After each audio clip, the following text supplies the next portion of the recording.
Chapter 18, Threads of the Dead. January 16th, 1930, Washington, D.C. We left New York before sunrise and drove straight back to D.C. The ledger stayed locked in a case chained to Mark's wrist, like he was guarding the crown jewels. We weren't just protecting paper, we were guarding proof.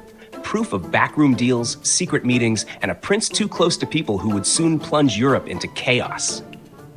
Gary had already sent a copy of the ledger's contents to a contact at the Library of encrypted, disguised as shipping manifests from South America, just in case. We arrived in DC to find two of our press contacts missing, vanished. One, a young reporter named Molly Brandt, had interviewed Wakefield in 1926. She was last seen boarding a streetcar, never arrived at her destination. The second, a retired Navy attaché who'd vouched for the authenticity of some of the photos, was found dead in his apartment. Apparent heart attack, no signs of struggle, no witnesses. But we knew better. They were tying off loose ends, quietly, efficiently. Phase 2 might have been exposed, but Phase 3, that had already started. We regrouped in a borrowed office above a shoeshine parlor off Constitution Avenue. Dusty windows, weak light, and one working radio that played static unless you hit it. Gary pulled out a new sheet of names, figures tied to the ledger's trail. Accountants, couriers, embassy aides, people who helped move the money behind closed doors. Mark pointed to one name. Elliot Sutter, British, diplomatic courier, transferred to Berlin in 25. Back in Washington as of last week, listed under cultural exchange. Gary looked up. He's the last link, he said. If Morgan's selling, Sutter's the one who arranged the buyer. I leaned back, cigarette burning low. Then we pay him a visit. Mark grinned. Want it loud or quiet? Let's ask first, I said. Shoot later. At 9 p.m., we found Sutter leaving the British embassy, stepping into a black cab with no plates. We followed. He led us to a townhouse off DuPont Circle. No guards, no staff, just a house with locked windows and drawn curtains. Gary picked the lock. Mark covered the rear. I went in first. Inside, silence, books, smoke, the tick of a grandfather clock, and on the table, a stack of burned documents, the smell of kerosene still in the air. Sutter stood by the fireplace, holding a match. He turned slowly. Too late, gentlemen, he said. The fire's already taken most of it. Not all, I said. He smiled. No, not all, but enough. Mark stepped forward. Where's the buyer? Sutter shrugged. Gone. Lisbon. Berlin. Doesn't matter. The truth will die in translation. I raised my pistol. Not if we translate it first. His eyes narrowed. You won't win, Scism. I stepped closer. I don't need to win. I just need to make sure you lose.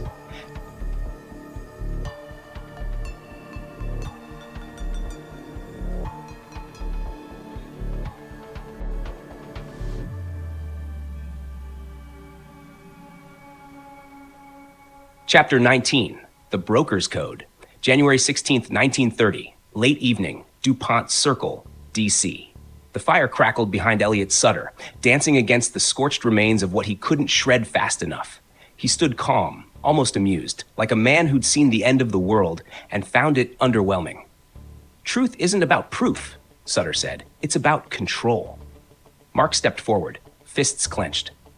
I don't care what you believe. I want the name of the buyer Morgan was dealing with. Sutter didn't blink. I won't give it. Gary reached into his coat and pulled out a leather folio. Inside were carbon copies of the ledger, every name, date, and payment trail encoded and cataloged. You don't have to, Gary said. We already followed the money. That got a twitch out of Sutter's eye. You didn't crack the cipher. No, Gary replied, but Morgan did, and he left it in his hotel room, hidden under a loose board with a full index of accounts. Sutter looked at me. You brought amateurs. No, I said. I brought the last men standing. I laid the final photo on the table, one we hadn't shown anyone yet. A photograph pulled from a diplomatic pouch in Lisbon that Gary had traced with the help of a journalist named Harlow. The image showed a hotel conference room in Berlin. In the foreground, Edward Morgan. In the background, a senior figure in the British Treasury, face clear, identifiable, smiling. Sutter stared at the photo for a long time. Then he sat down. You don't understand, he muttered. If this gets out, it won't just bring down a government, it'll tear the alliance apart. Gary spoke evenly. Then tell the truth before someone else tells a lie. Sutter closed his eyes and gave us the name. Anton Brandt, not just a buyer, a liaison for an industrial syndicate with ties to a German intelligence, the Reichsbank, and shadow arms deals stretching back to the final days of the Great War. Brandt had funded the ledger's disappearance, paid Morgan, protected Wakefield, and now he was back in Berlin. Sutter looked up. "You'll never reach him." I holstered my pistol. "Maybe not." Mark cracked his knuckles, "but we can reach the people who protected him." Gary packed the files.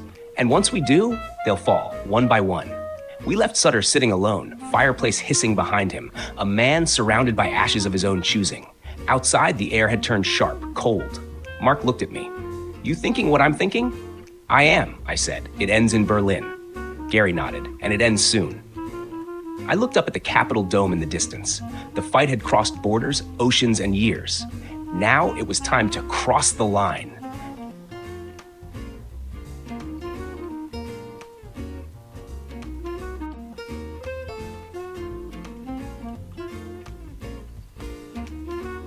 Chapter 20, Tickets to Berlin. January 17, 1930, Washington, D.C. We spent the morning watching the sky over Union Station, waiting for a telegram that might never come. It came. Coded in a phrase we'd used during the war. "The coat fits. Weather is clear. Room at the corner." Translation: "Safe passage confirmed. Berlin contact in place. Go."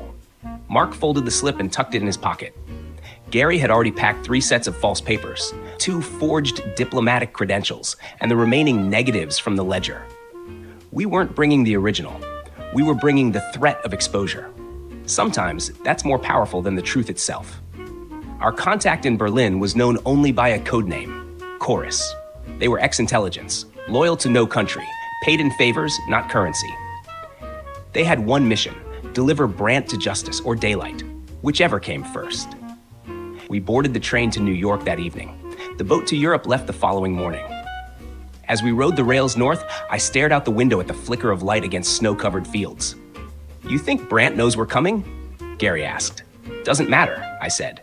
"He'll know when we get there." Mark leaned back. "What do we do if we find him and no one's willing to touch him?" I looked at him. "Then we touch him ourselves. No medals, no jurisdiction, just justice. The kind that leaves a mark." We arrived in New York at midnight. The harbor was black, the sky low. Our ship was waiting, the Andover. Fast, quiet, bound for Hamburg with a short transfer into Berlin. As we stepped onto the gangway, Gary stopped. He looked back at the skyline. "Feels like the last time." "It is," I said. "We weren't coming back until it was done. We weren't coming back the same, and we weren't coming back alone. We had ghosts at our backs, and names in our pockets. And before this was over, everyone would know the price of silence."